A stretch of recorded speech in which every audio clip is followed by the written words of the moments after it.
This is us. And this is our ship. We go out and work at places not many people can reach, trying to understand the Earth by exploring the ice, the atmosphere, and the sea. We're doing science. Our expeditions are supported by aircraft, stations, modern technology, and a lot of sophisticated logistics. And certainly by us. Sometimes it's tough, sometimes it's rough, but expeditions are always rewarding. We seek to understand how things worked in the past, the state of the world today, and the probable changes of tomorrow. Why we do all this? Quite simple. Among all stars, the Earth is our planet, unique, challenging, and beautiful, but also threatened.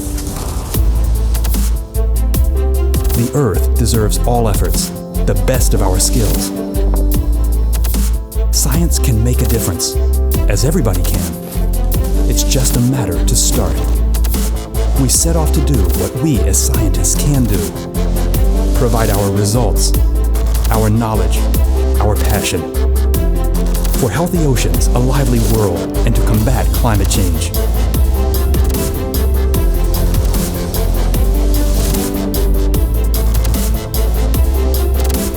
A sustainable world is our common expedition tomorrow.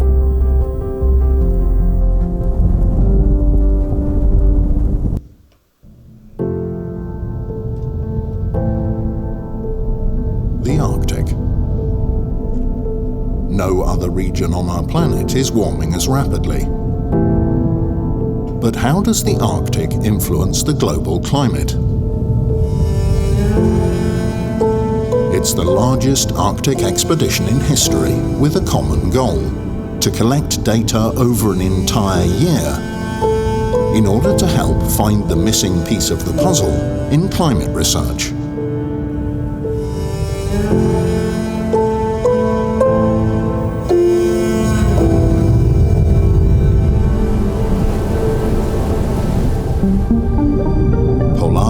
Set sail from Norway bound for the Arctic, supported by the Russian research vessel Akademik Fedorov.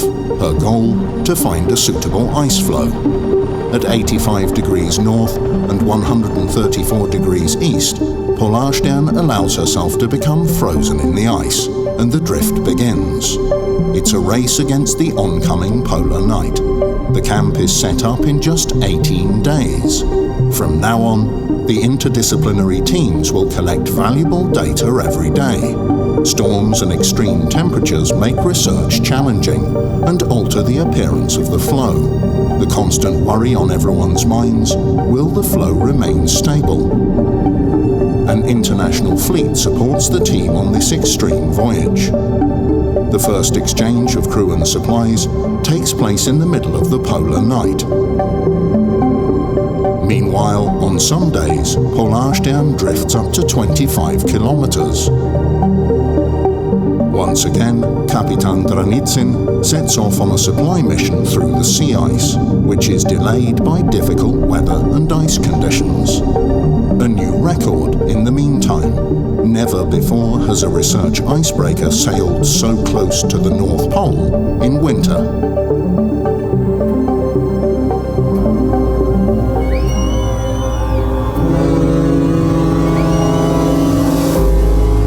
It was exhausting, but at the same time extremely exciting and very rewarding.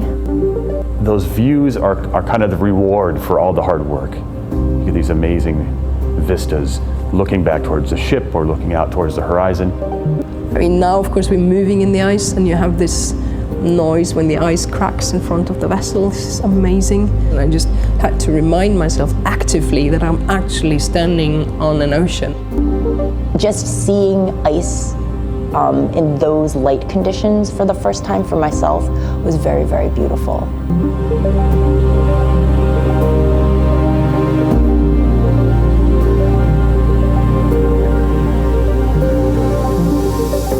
Arctic is the region where climate warming is largest. It's at least twice as large as in the global average, and in wintertime it's even much more pronounced. At the same time, it is the region where our climate models have the largest uncertainties. During this stay on the ice, you kind of have an idea the ice is becoming thinner.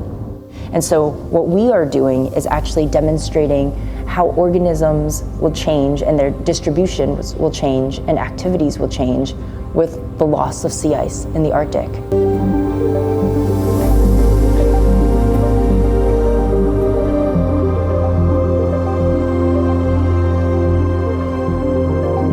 We had this big scanning radar on top of the ship, and we've never had a scanning radar looking at clouds in the Central Arctic before. We're running the ROV, a remote operated vehicle, under sea ice in the complete darkness in winter, and to measure the ice properties and the water mass properties right under the ice. These things were the first time. I think some of the snow measurements was really new thing. There were automatic measurements of the snow hardness, for example. Aerosol measurements, another huge first. Arctic aerosols are really important for the system. It's something we know is important, but we just haven't been there, especially in the wintertime, to measure Arctic aerosols directly.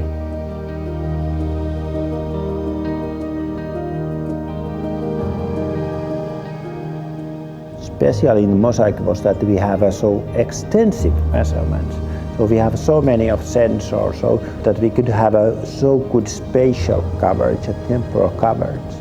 The time series that we've created with the sea ice sampling of physical, geochemical, and biological properties, it's unique. It's never been done before. Convinced that it will happen, that we will build the greatest database of observational data sets all year round with all the different points of view. Our results will fill this knowledge gap that we see in all the climate models. All data will be available for all climate modelers, and I think that will actually be a new foundation for politicians to take decisions from.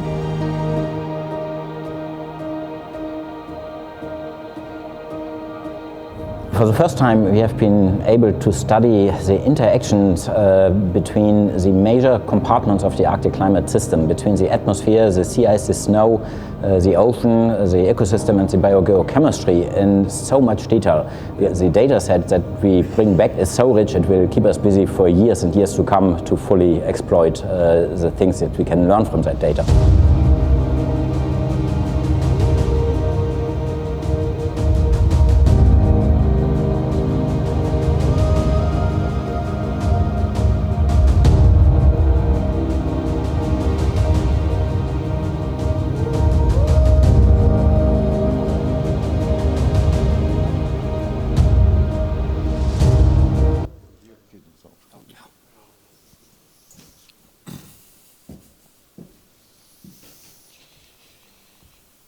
We decided that these pictures, this filming, speaks stronger than any words why we have decided who should receive the Arctic Circle Prize for the third time.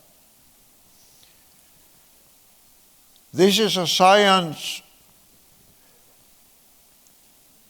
which aims in a heroic way in perhaps the most difficult conditions on our planet to enhance our understanding of where we are heading, to warn us, and to bring together the global scientific community in an effort which had never been made before in the history of humankind.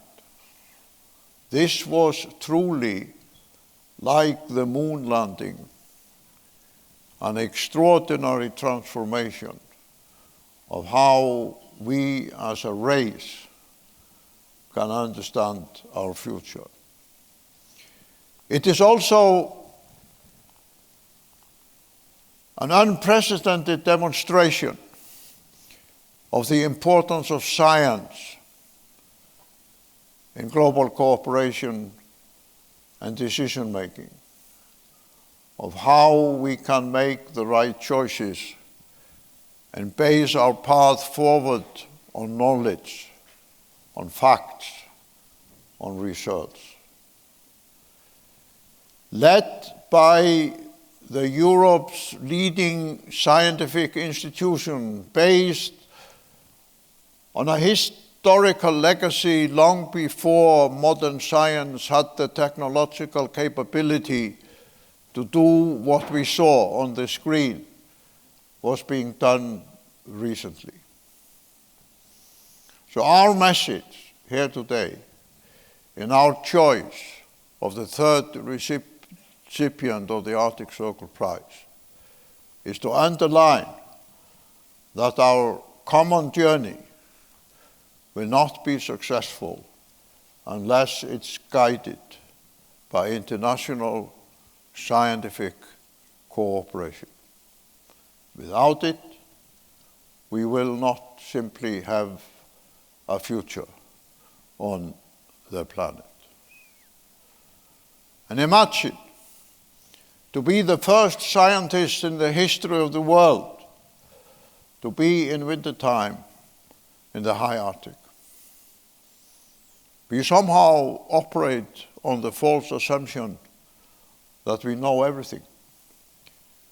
But we had never before been able to have in our hands the data and the results of what happens in the Arctic during wintertime and its consequences for every continent, every nation, every community on the planet.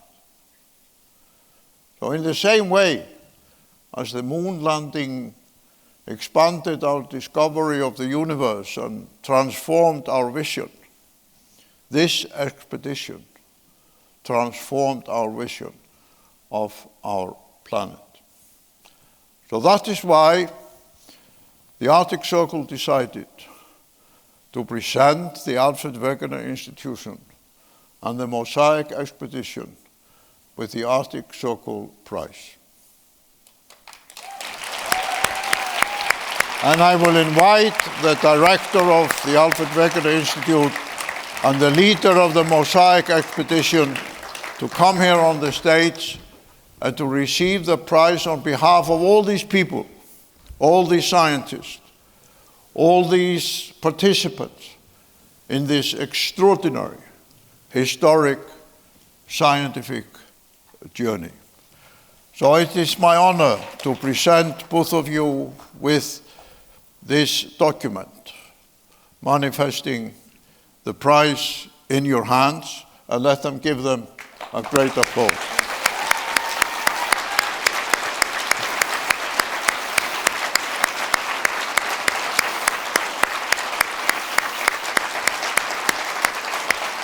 And then, if I can invite you, like Ban Ki-moon and John Kerry, to go to the glass piece created by an Icelandic artist symbolizing the ice and unveil it, and thereby confirm your ownership of the prize. You can do that, Markus. All right, I do that.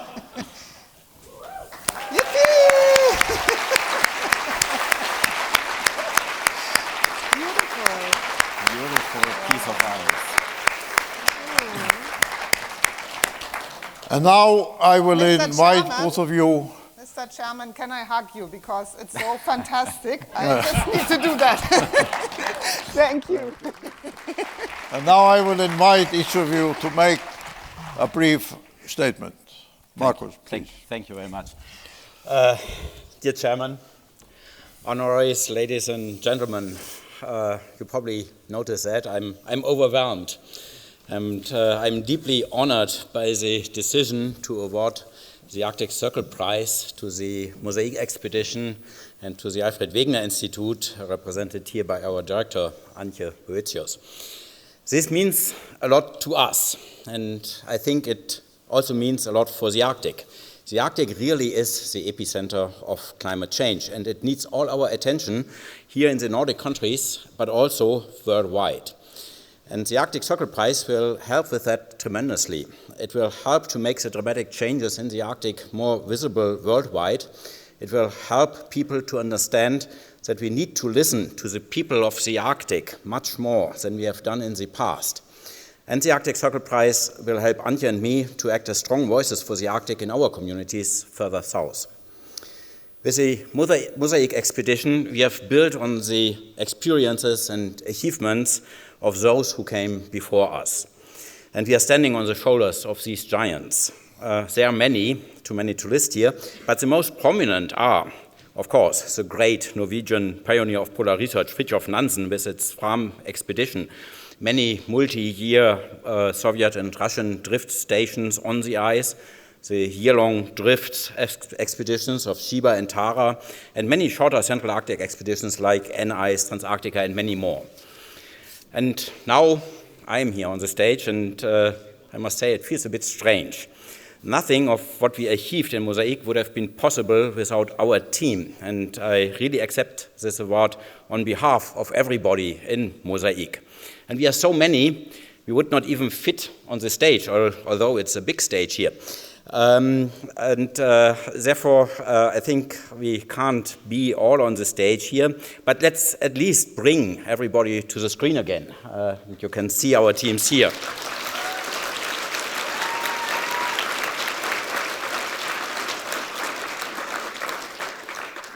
Thanks. I think that is very appropriate to have the applause for the team here. And I feel better now because I have my team with me.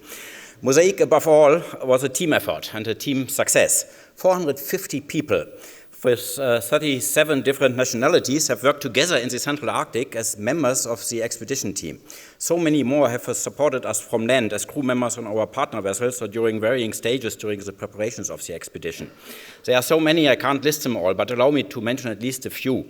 I thank Klaus Detloff, who many years ago, 10 years before we even set out, had the original idea for the expedition and has driven it forward for so many years. And Matthew Schub, who contributed visionary ideas already very early on and helped building the momentum, the international momentum for the expedition. The mastermind behind the complex logistical concept of the expedition has been Uwe Nixdorf and his team at RV Logistics, also with key contributions from experts in polar logistics, Vladimir Sokolov and Alexander Makarov. Nothing of what we did would have been possible without the captains of Polarstern, Stefan Schwarze and Thomas Wunderlich, and the truly fantastic Polarstern crews, and also the captains and crews of our partner vessels, the Academic Fedorov, Kapitan Ranitsin, Admiral Makarov, the research vessels Sonne and Maria Esmerian, and the Academic Tryoshnikov. Former RV director Karin Lochte and the International Arctic Science Committee played key roles during the international planning of the expedition, and of course, most prominently, Antje, who will be speaking in a minute here. And of course, it was all made possible by the fantastic support from the German Federal Ministry of Education and Research, the US Science Foundation, and numerous other governmental institutions from many countries worldwide. With the threats from climate change, our societies will have to take far-reaching decisions on climate protection. Decisions which will change the way we live and the way we do business in larger ways than any decision in policy has done before. Decisions which will mobilize and shift financial resources beyond of what political decisions have done before. And we need a robust scientific basis for these decisions. We need to fully understand the consequences of our actions or absence of actions today for us and for future generations. Because this understanding is a basis for taking responsibility for our actions. It is a basis for dealing with our planet in a responsible way. As scientists, and we are scientists here on the stage, it is our task to provide this solid scientific basis. It is our responsibility to replace guessing by observations, to replace ad hoc assumptions by facts, even in the most remote and hostile corners of our world, like the Arctic is. This is why we set out, and this defines our mission. And we are extremely proud that our small contribution to that has now received this award. In the Arctic, warming is more than 3 times faster than in the rest of the world. The fascinating icy landscapes that we have seen during this expedition, and which we really fell in love with, is disappearing as we speak. If we don't stop this trend, the Arctic Ocean will become ice-free in summer in just a few decades, if not earlier, with dramatic consequences for weather and climate worldwide. But the results of our expeditions also show that we can still save the Arctic ice if we stop global warming quickly. We are not yet beyond the point of no return. The clock is ticking, time is precious, and we need to act swiftly now. And the Arctic sea ice isn't just an important part of the global climate system, which strongly affects weather and climate in our latitudes further south. It's an integral part of ancient and rich cultures and the foundation of life for many indigenous communities. It is home to a vibrant and unique ecosystem, and it is just fascinatingly and extraordinarily beautiful. I think, really, we should do everything we can to preserve it, the Arctic ice for future generations. Thank you.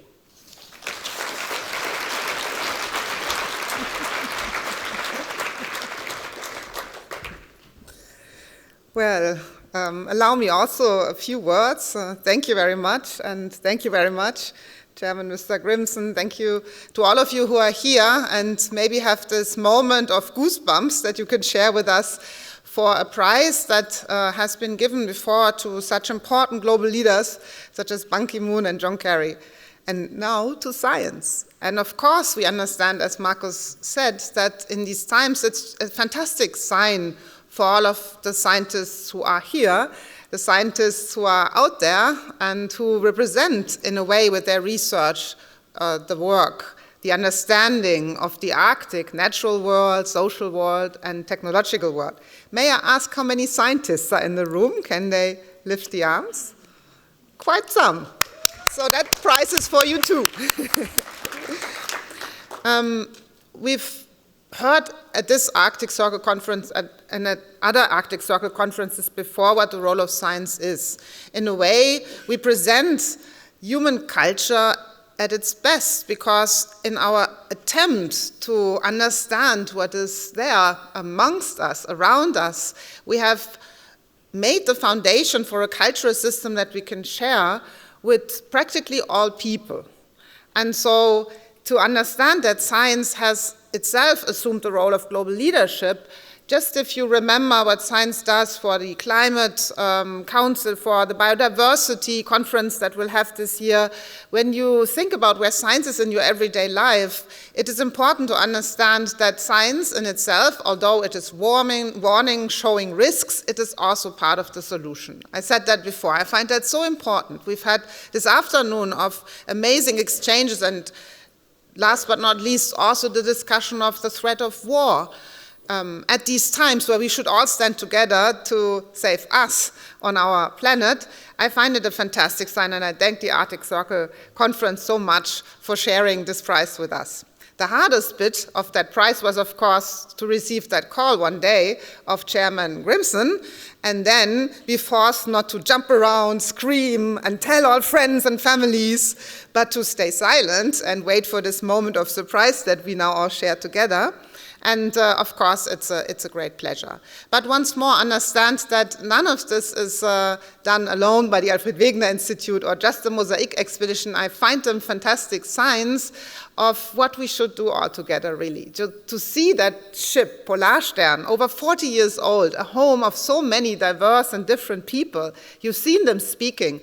To understand that was possible during the pandemic, to maintain it with the help of so many other polar scientists, polar leaders who I could call up and ask them, what do I do if half of the mission, half of the people would like to return because they're so afraid for their families? And then I got advice and help and support from all the others here.